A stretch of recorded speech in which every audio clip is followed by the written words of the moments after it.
नमस्कार दोस्तों। स्वागत है आपका मेरे YouTube channel learn mathematics with doctor Harish से। और आगे बढ़ने से पहले मैं आज एक अपील करने वाला हूं कि आप मेरी जो भी वीडियोस देखें उसको पूरा देखें, एंड तक देखें। और जो बेसिक मैथमेटिक्स की जो एक मेरी प्लेलिस्ट है उसको सीक्वेंस में देखें, और उसके बाद क्लास 9 के मैथ वाली जो प्लेलिस्ट है उसको आप, जिसके लिंक मैंने ऊपर दिए हुए हैं, उसको जो है आप शुरू से देखें। तभी जाकर के आपको स्टेप बाय स्टेप मैथमेटिक्स की जो है अंडरस्टैंडिंग होगी। तो आज का जो टॉपिक हम कवर करने वाले हैं वो है laws of operations of numbers. Actually जो भी मैथमेटिकल के ऑपरेशंस हैं वो उसके 4 बेसिक लॉज होते हैं। वो लॉज होते हैं लॉ ऑफ क्लोजर, इसको क्लोजर लॉ बोलते हैं। दूसरा होता है कम्यूटेटिव लॉ, और तीसरा होता है एसोसिएटिव लॉ, और चौथा होता है डिस्ट्रीब्यूटिव लॉ। तो इन सभी लॉज को अभी हम वन बाय वन देखेंगे कि ये लॉज होते क्या हैं। तो सबसे पहले देखते हैं हम क्लोजर लॉ। क्लोजर लॉ क्या होता है कि सपोज आपके पास एक नंबर है आपका ए और दूसरा नंबर है आपका बी। तो इन दो नंबर्स को मान लीजिए कि ये नंबर जो है आपका ए रियल नंबर है और बी भी आपका रियल नंबर है, ठीक है। तो अब मान लीजिए ए, इसमें हम ए और बी में प्लस या माइनस करें, या फिर इसको मल्टीप्लाई करें या डिवाइड करें बी से, तो इनके रिजल्ट जो हैं वो क्या आएंगे, वो रियल नंबर ही आएंगे, ठीक है। तो यानी कि जो नंबर हम ले रहे हैं, अगर रियल नंबर तो एक लार्जर, आपका मालूम है एक लार्जर ग्लोब है which contains all the numbers which are real. तो अगर ये जो है दो नंबर्स के एडिशन में करने से या मल्टीप्लिकेशन डिवीजन करने से नंबर सेम आता है, यानी कि इसका this is C equal to this and इधर सी इक्वल टू दिस। अगर ये सी जो है C that belongs to real number, C that belongs to real number in both of these cases, then we say that it follows the law of closure.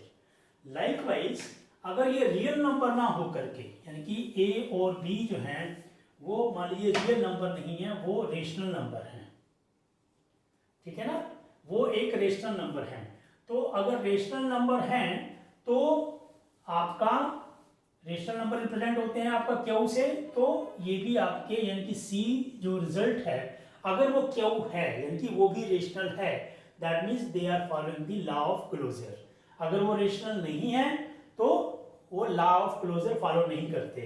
तो मैंने बोला था real वाले case में तो वो फॉलो करते हैं, लेकिन अगर ए आपका जो है वो रेशनल नंबर है, बी भी आपका रेशनल नंबर है, तो लेट अस सी क्या वो फॉलो करते हैं। तो अगर आपका देखिए कि ए एक रेशनल नंबर है, बी एक रेशनल नंबर है, तो दोनों का जो प्लस या माइनस है वो भी एक रेशनल नंबर ही होगा। ऐसे ही मल्टीप्लिकेशन डिवीजन है वो भी एक रेशनल नंबर भी होगा, ठीक है। That means the rational numbers also follow the law of जो है क्लोजर। अब देख लेते हैं कि ये रेशनल ना हो करके सपोज इररेशनल नंबर्स हैं, यानी कि ये जो है आपके इररेशनल नंबर्स हैं, ठीक है। तो अगर इररेशनल नंबर्स हैं तो अगर दो इररेशनल नंबर्स को हम ऐड या सब्ट्रैक्ट करें तो क्या वो इररेशनल आता है।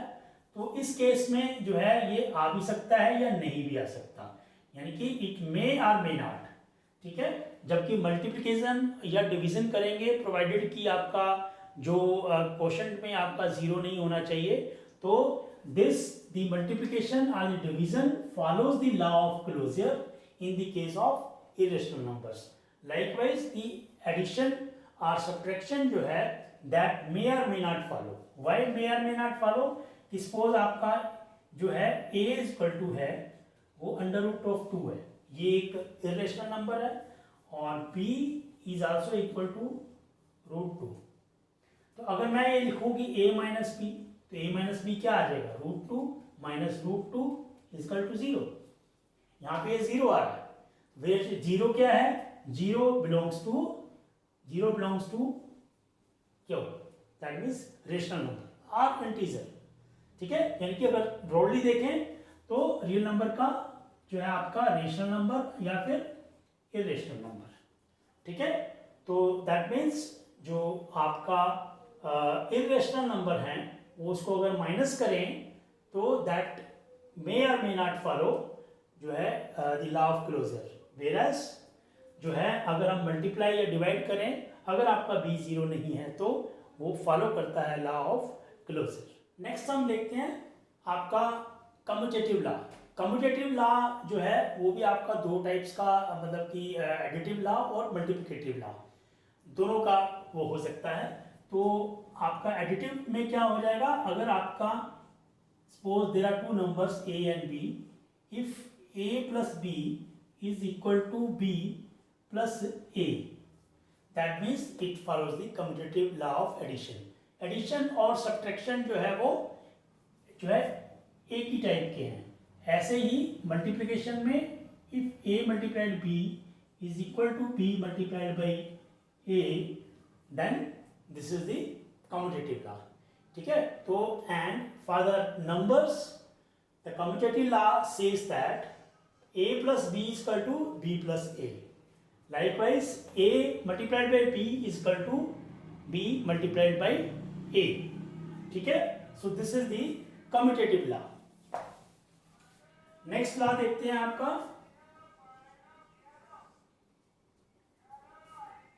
associative law.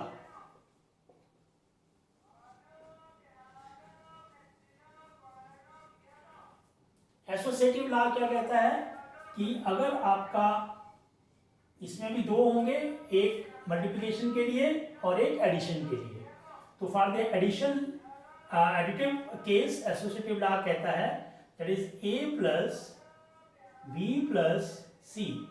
तीन नंबर जो कि इस तरीके से हैं, है ना, this can be written as a plus b, ठीक है, and in bracket plus C, यानी कि b प्लस सी को पहले ऐड करके और तीसरे नंबर a से ऐड किया जाए, it will be same as a plus b को पहले ऐड करके c से ऐड किया जाए।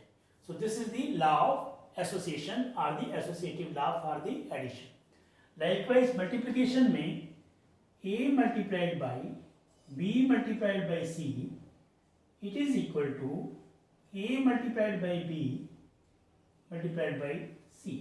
यानी कि क्या है, हमने b और c को पहले मल्टीप्लाई करके उसको अगर बाद में a से मल्टीप्लाई करें तो it gives the same result as a और b को पहले मल्टीप्लाई करें और उसको c से मल्टीप्लाई कर लें। So this is the law of association और the associative law for the addition and for multiplication. Fourth जो आपका लॉ है, फोर्थ आपका लॉ है distributive law.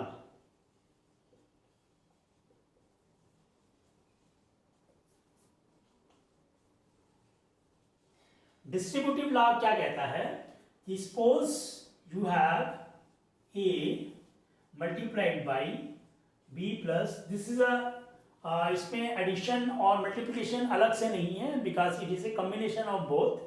So a multiplied by b plus c will be equal to a multiplied by b plus a multiplied by c। यानी कि bracket में a b plus c है और a को जब हम इसको मल्टीप्लाई करेंगे तो a multiplied by b plus a, यानी कि ये जो ब्रैकेट के बाहर है वो दोनों टर्म से मल्टीप्लाई होगा। ये वाला जो केसेस हैं हम अपने जो हमने बेसिक मैथमेटिकल ऑपरेशंस जो सीखे थे उसमें भी हमने सीखा था।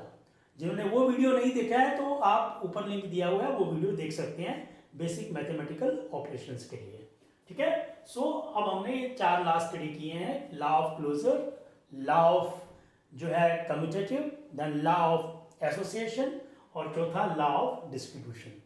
तो ये चारों लॉज जो हैं वो नंबर्स में, सिस्टम्स में जो है काफ़ी इंपॉर्टेंट है और इसी के बेसिस पे जो है हमारा बेसिक मैथमेटिकल ऑपरेशंस बनता है।